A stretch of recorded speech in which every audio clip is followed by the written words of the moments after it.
Do you ever feel like your closet looks more like an office cubicle than a gallery of style options?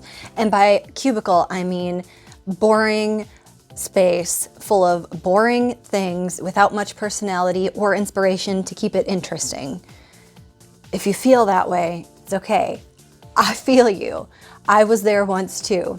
And there is nothing more frustrating than looking through your closet, wondering if there's anything in there that isn't dull and is even an option to wear. There are three main reasons that it feels like everything in your closet is as boring as the Puritan times and you have nothing to wear that's interesting.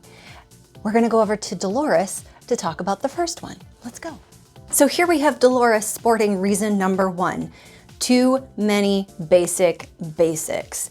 Now there's something to be said for having a wide range of basics in your closet. They're a really excellent foundation for building a lot of outfits. But if that's all you have, then everything is boring and, well, basic. So how do you fix this? You get what I call basic extras or basic plus pieces. Let me show you what that looks like. This is a basic plus. It's still just a plain white tee. There isn't a lot going on, but it has the added detail of lace all the way across the top here.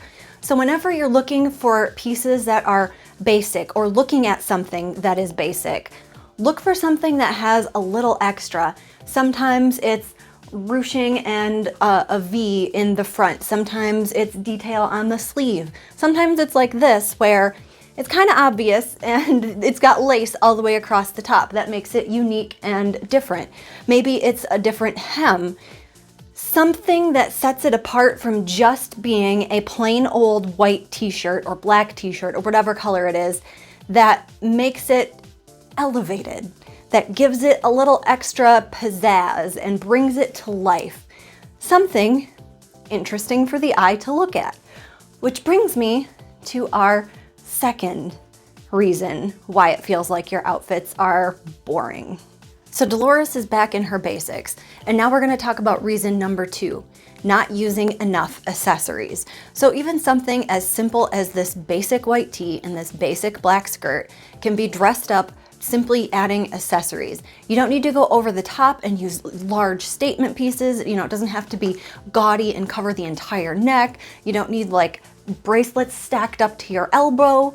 You just need some pieces to add interest so that it's not, well, boring.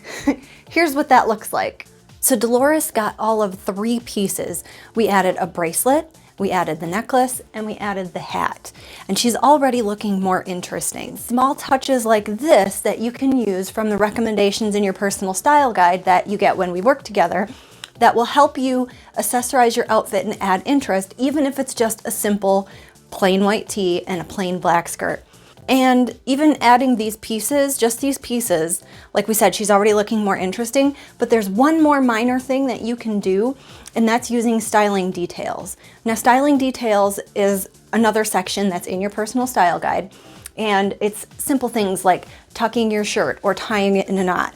Those little things add details for the eyes to move to when they're looking at an overall outfit. So we've got the hat, we start at the top, and then our eyes naturally are drawn down to this necklace, which is long, and so it's pointing down, which is drawing our eyes downward, and eventually we catch the bracelet over here. But we can add one more thing if we just tuck her shirt a little bit here. You don't need to go for a full tuck, you don't have to get the whole thing in. By the way, this is an old visual merchandising trick from my retail days.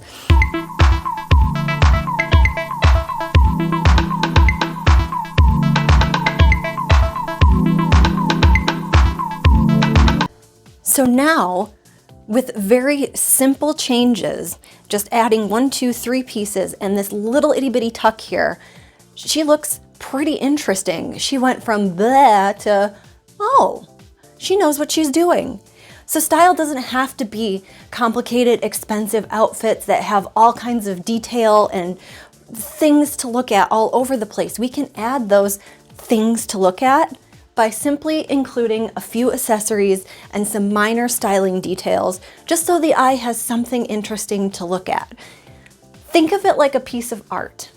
If the whole painting were done in pink, your eyes would find the variances in color. It would find where it's a little bit darker pink over here versus a little bit lighter pink over there. And your eyes would wander looking for those changes, for the variances, where things are different. And that's what would make it interesting for the eye and the brain to continue to take in. If it were literally just a canvas painted in solid pink, no variance in color, the same shade and value and hue from one corner to the other, top to bottom, left to right, you would simply walk right past it and not pay any attention whatsoever. So it's these small details that add interest. Now, let's talk about the last reason why you feel like your outfits can be boring.